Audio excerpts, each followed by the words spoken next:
आपका मुसलमानों से क्या रिश्ता है। मैं उसी सवाल को थोड़ा आगे ले जाना चाहता हूँ कि मुसलमानों को आप कैसे जोड़ेंगे अपने साथ। मोदी जी भी आजकल कोशिश कर रहे हैं कि जो है पासमानदा मुसलमानों को जो है अपने साथ जोड़ा जाए। ये भी गरीब वर्ग है, पिछड़ा हुआ वर्ग है, इसको भी अपने संग जोड़ा जाए। तो आप इनको कैसे जोड़ेंगे? देखिए, किसी को जोड़ने के लिए व्यक्ति, जाति, मत और मजहब नहीं, बल्कि शासन की योजनाओं के माध्यम से उनके साथ सीधे संवाद का कार्यक्रम। और आज उत्तर प्रदेश की कानून व्यवस्था अच्छी हुई है, पर्व और त्यौहार शांतिपूर्ण तरीके से मनाए जा रहे हैं। अगर हिंदुओं के शांतिपूर्ण तरीके से कार्यक्रम हो रहे हैं तो मुसलमानों को भी शांतिपूर्ण तरीके से हो रहे हैं। आज सुरक्षा का एहसास, अगर हिंदू बेटी सुरक्षित है तो मुस्लिम बेटी भी सुरक्षित है। तो हर व्यक्ति को इन चीज़ों का लाभ मिल रहा है, उनको एहसास हो रहा है कि सुरक्षा और सुशासन का लाभ किस रूप में आगे मिल सकता है। ये चीज़ें उनको देखने को मिल रही, तो उसका लाभ सबको मिल रहा है और ये जुड़ने का सबसे अच्छा माध्यम। दूसरा, शासन की योजनाएं, कोई भी योजना हो, बिना भेदभाव के योजनाओं का लाभ उनको प्राप्त हो रहा है। ये नहीं पिक एंड चूज नहीं कि ये मेरा है, तेरा है, ये नहीं हो सकता है। जिस दिन लोकतंत्र की सबसे पवित्र भावना तुष्टीकरण नहीं है, लोकतंत्र की सबसे पवित्र भावना है कि समभाव से हम शासन की योजनाओं का लाभ सबको दें और सबका साथ, सबका विकास, सबका विश्वास और सबका प्रयास, यही लोकतंत्र का मूल भाव भी है और यही जोड़ने का एक आधार भी है। आरएसएस के मोहन भागवत जी ने कुछ दिनों पहले कहा था कि हिंदुस्तान में मुसलमानों को डर के रहने की ज़रूरत नहीं है, इस्लाम को यहाँ कोई थ्रेट भी नहीं है, मगर उनको अपना एटीट्यूड थोड़ा बदलना पड़ेगा। हम बड़े हैं, हम एक समय राजा थे, हम फिर से राजा बनना चाहते हैं, ये छोड़ना पड़ेगा। क्या आप इस बात से सहमत हैं?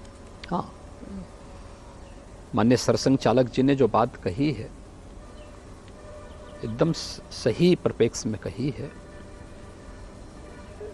हमें तो भारतीय दृष्टिकोण को अपनाना पड़ेगा। अगर हम भारतीय सब, हर नागरिक को जाति, मत और मजहब से ऊपर उठ करके पहले अपने को एक भारतीय नागरिक मानना पड़ेगा, अपने आप को। और भारत का दृष्टिकोण भी यही कहता है कि ये मेरा है, ये पराया है। ये तो छोटी बुद्धि के लोग करते हैं। विराट सोच वालों के लिए तो पूरी दुनिया ही एक परिवार है। तो सबको एक समग्र दृष्टि से देखने का प्रयास अगर हम करेंगे तो कहीं कोई विवाद ही नहीं होगा। जी, योगी जी, आप उत्तराखंड से आते हैं, आप उस प्रदेश से जुड़े हुए भी हैं।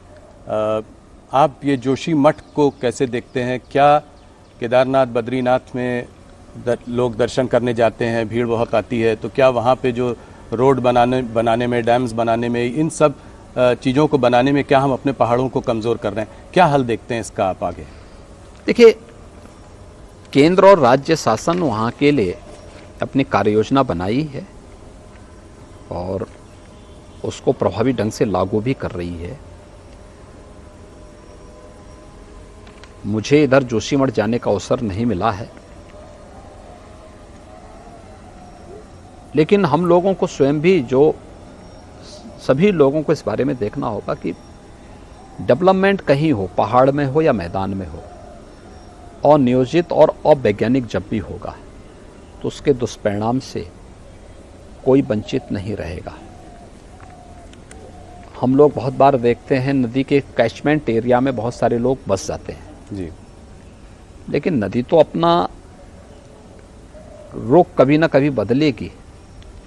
तो सबसे ज़्यादा जनहानि और धनहानि उस समय होती है जब कैचमेंट एरिया में विकराल रूप नदी का देखने को मिलता है।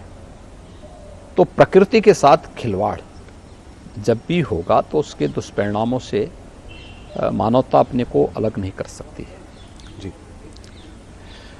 एक और विवाद हाल में जो चल रहा है, उपराष्ट्रपति और कानून मंत्री ने कोलिजियम सिस्टम जो जजेस की नियुक्ति के लिए होता है उसमें लैक ऑफ ट्रांसपेरेंसी की बात करी है। आप इसको कैसे देखते हैं? देखिए, इसमें माननीय कानून मंत्री और महामहिम उपराष्ट्रपति जी का बयान स्पष्ट आ चुका है। मुझे लगता है कि मुझे बीच में बोलने की कोई आवश्यकता है भी नहीं और मेरे वक्तव्य को बीच में डालने की कोई मतलब भी नहीं होता इस प्रकार के मामलों में। अब पिछले 5-6 सालों में जो है 370 भी आपके जो कुछ मुद्दे थे, राम जन्मभूमि का मुद्दा था, 370 ये सब हो चुका है। अब एक बड़ा मुद्दा जो बचा है वो है यूनिफॉर्म सिविल कोड का मुद्दा। तो इसका अगले कुछ सालों में आप कैसे देखते हैं कि इसका रोड अहेड क्या है इसके लिए? देखिए, उसमें कॉमन सिविल कोड, इस संबंध में अलग अलग राज्य सरकारों के द्वारा अपने अपने यहाँ कमेटियां गठित की गई हैं। जैसे उत्तर प्रदेश के लिए हमारा लॉ कमीशन इसको देख रहा है। उसकी सिफारिश जब शासन को आएगी, सरकार उस पर जरूर विचार करेगी। लेकिन अभी तो उनको उस पर सभी पक्षों को लेकर के, सभी चीज़ों को लेकर के लोग अभी विचार करेंगे उस पर। तो उसी के बाद कुछ होगा यहाँ? हाँ, जो भी निर्णय लेना होगा उसके बाद भी निर्णय करेंगे। योगी जी, आप राम जन्मभूमि आंदोलन से बहुत पहले से जुड़े हुए हैं। कुछ लोगों का मानना यह है कि इस बार मुलायम सिंह यादव जी को, स्वर्गीय मुलायम सिंह जी को जो पद्म विभूषण दिया गया, कार सेवकों पे 1990 में उन्होंने गोली चलाने के आदेश वगैरह दिए थे, तो इसको आप कैसे देखते हैं? देखिए, हर एक व्यक्ति के जीवन में उसके सकारात्मक पक्ष भी होंगे, कुछ नकारात्मक पक्ष भी होंगे। लोक सेवा में एक लंबे कालखंड तक उनके द्वारा किए गए योगदान के लिए उन्हें पद्म पुरस्कार से सम्मानित किया गया है। लेकिन इस समाजवादी पार्टी के लिए एक अवसर था कि जब वो प्रधानमंत्री जी और भारत सरकार के प्रति कृतज्ञता ज्ञापित करते हैं। लेकिन समाजवादी पार्टी की डिक्शनरी में कहीं कृतज्ञता शब्द है ही नहीं, धन्यवाद शब्द है ही नहीं।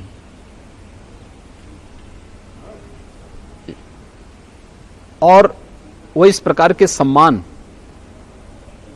को पचा भी नहीं पाएंगे।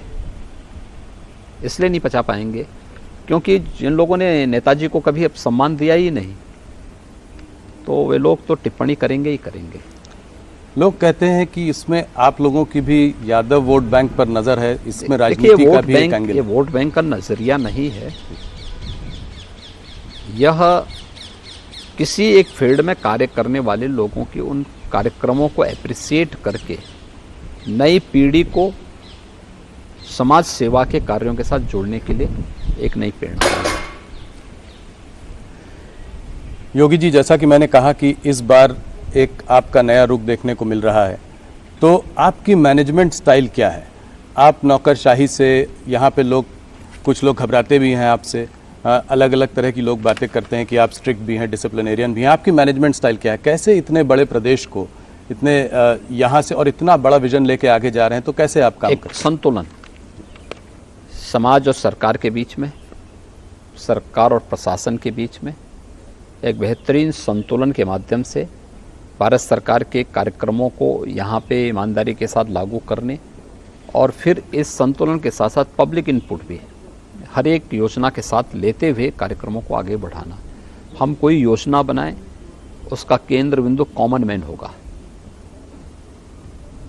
जिससे शासन की योजना वहाँ तक हम ईमानदारी से पहुँचा सके और हम उस कार्यक्रम को, ये हमारा ग्लोबल इन्वेस्टर समिट या शासन का कोई भी कार्यक्रम उसी को लेकर के आगे बढ़ता है। योगी जी, अक्सर आपको हिंदू सुप्रीमिस्ट या फासिस्ट वगैरह कहते हैं लोग, आपको कैसा लगता है जब आपके बारे में लोग? देखिए, मैं एक योगी हूँ जी। अब देखने का नज़रिया सबका अलग अलग होता है। जो चीज़ें मुझे अच्छी लगती होंगी, आवश्यक नहीं कि वो चीज़ें सबको अच्छी लगती होंगी, और मुझे अपनी बात थोपनी भी नहीं चाहिए किसी पे। तो अगर उनको ये लगता है तो मैं तो वही हूँ जो मैं हूँ। लोग मुझे जिस रूप में जानते हैं। योगी जी, लोग आपकी पूजा भी करते हैं, लोग आपको कोसते भी हैं। अगर इतिहास में आप अपने आप को कैसे देखना चाहेंगे? मैं इतिहास में नहीं जाना चाहता, मैं एक योगी के रूप में और योगी ही रहना चाहता हूँ। तो आप ऐसे ही लोगों को लोग चाहेंगे कि ऐसे ही लोग आपको याद रखें? मैं क्या कर रहा हूँ, क्यों याद रखने की बात ही नहीं आती। मैं योगी के रूप में काम कर रहा हूँ, एक योगी के रूप में ही अपना जीवन आगे बढ़ाना चाहता हूँ।